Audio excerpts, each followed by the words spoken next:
तो दोस्तों स्वागत है आप सभी का अपने YouTube channel only NCERT by Ram में। तो दोस्तों आज की इस वीडियो में हम लोग 12 अप्रैल को जो आप लोगों का फर्स्ट सिटिंग साइंस का एग्जाम होने वाला है उसका 40 वीवीआई प्रश्न देखने वाले हैं। तो आप लोग वीडियो पर कंप्लीट बने रहें और आप अपने दोस्तों को जरूर से जरूर वीडियो शेयर करें ताकि उनका भी 40 में 40 पक्का हो सके।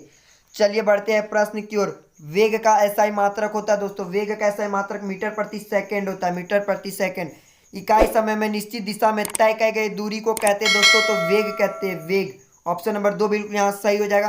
बढ़ते हैं नेक्स्ट प्रश्न की ओर। निम्न में कौन सही है दोस्तों? तो ये ऑप्शन नंबर 3 बिल्कुल सही हो जाएगा। वी स्क्वायर बराबर यू स्क्वायर प्लस 2AS। किसका जड़त्व अधिक है दोस्तों? जड़त्व सबसे ज्यादा अधिक, जिसका सबसे ज्यादा भार होता है दोस्तों उसका जड़त्व सबसे अधिक होता है। तो यहाँ रेलगाड़ी से भारी आपको कुछ नहीं दिख रहा होगा, इसलिए ऑप्शन नंबर 4 बिल्कुल यहाँ सही हो जाएगा। यदि 12 न्यूटन के बल 3 केजी के वस्तु पर कार्य करता है तो उत्पन्न त्वरण का मान होगा दोस्तों, आप लोग निकाल लीजिएगा, इसका आंसर हो जाएगा 4 मीटर प्रति सेकेंड स्क्वायर। ठीक है, चलिए बढ़ते हैं नेक्स्ट प्रश्न की ओर। किसी m द्रव्यमान की वस्तु जिसका वेग v है का संवेग होगा दोस्तों, ऑप्शन नंबर 3 बिल्कुल सही हो जाएगा, mv। ठीक है, mv।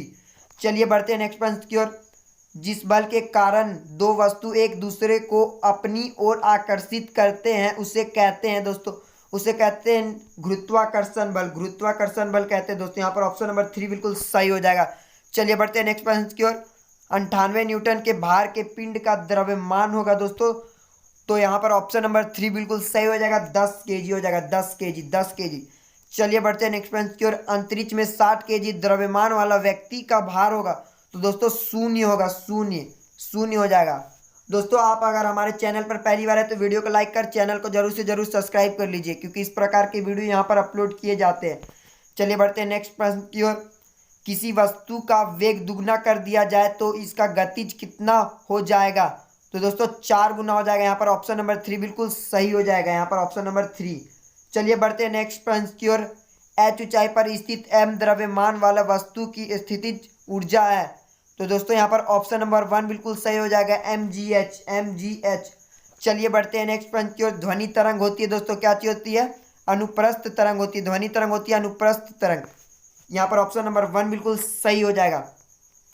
चलिए बढ़ते हैं नेक्स्ट प्रश्न की ओर। आवृत्ति एवं आवर्तकाल का गुणनफल है, होता है दोस्तों, क्या होता है? ऑप्शन नंबर 1 बिल्कुल सही हो जाएगा, 1 होता है दोस्तों, 1 होता है। चलिए बढ़ते हैं नेक्स्ट प्रश्न की ओर। पदार्थ की किस अवस्था में आंतरिक बल प्रबलतम होता है? ठीक है दोस्तों, यहाँ पर ठोस बिल्कुल सही हो जाएगा और यहाँ पर ऑप्शन नंबर 1 यानी ठोस। चलिए बढ़ते हैं नेक्स्ट प्रश्न की ओर। 300 के तापमान बराबर है दोस्तों 27 डिग्री सेल्सियस के बराबर होगा। ठीक है, 27 डिग्री सेल्सियस के बराबर। चलिए बढ़ते हैं नेक्स्ट प्रश्न की ओर।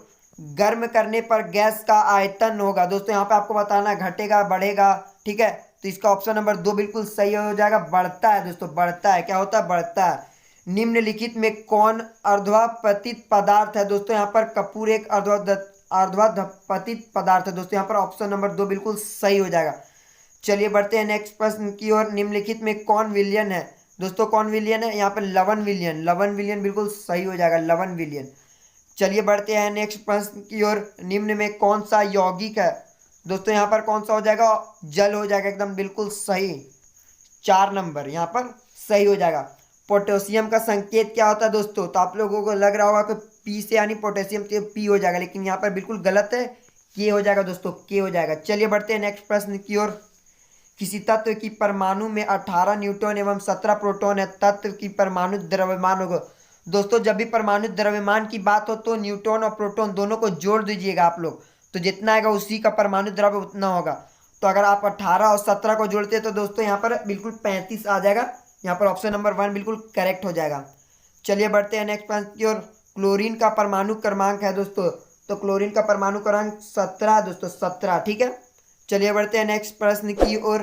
किसी तत्व के परमाणु के नाभिक में 11 प्रोटॉन और 12 न्यूट्रॉन है, तत्व की द्रव्यमान संख्या होगी दोस्तों। प्रोटॉन और न्यूट्रॉन इसमें भी दिया हुआ है 11 और 12, अगर आप इन दोनों को जोड़ दीजिएगा तो 23 बिल्कुल आ जाएगा, यहाँ पर ऑप्शन नंबर 3 बिल्कुल सही हो जाएगा।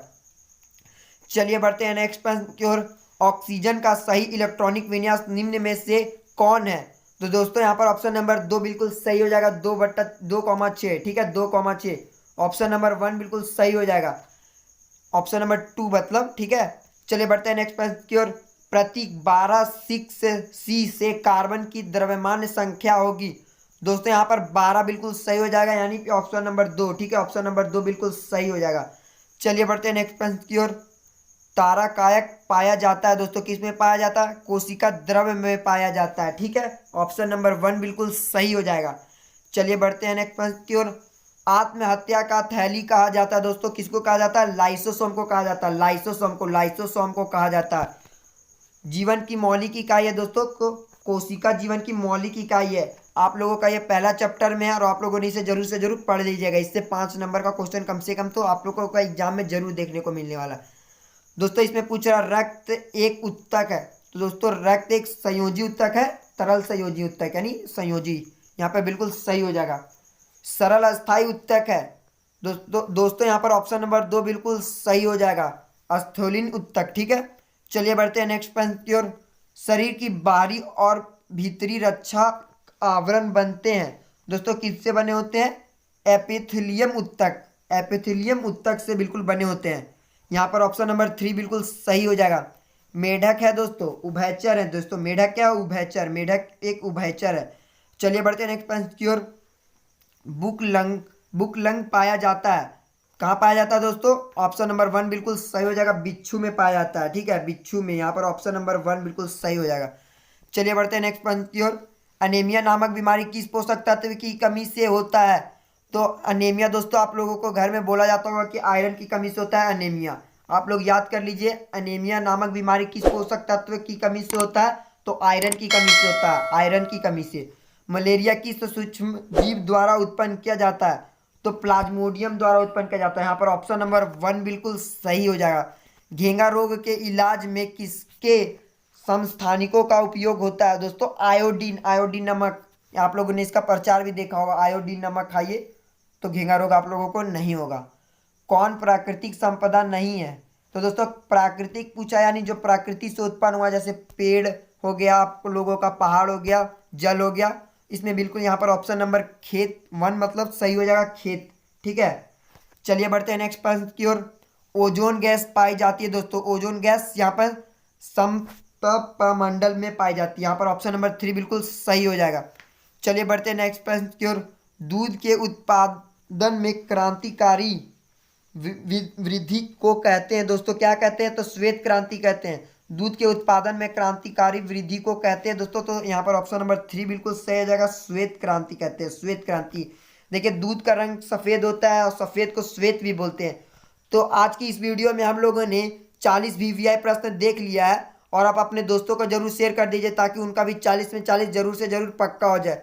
और आपसे अनुरोध है, अगर आप हमारे चैनल पर पहले बार आए हैं तो वीडियो को लाइक कर चैनल को जरूर से जरूर सब्सक्राइब कर लीजिए, क्योंकि इस प्रकार की यहाँ पर वीडियो अपलोड किए जाते हैं।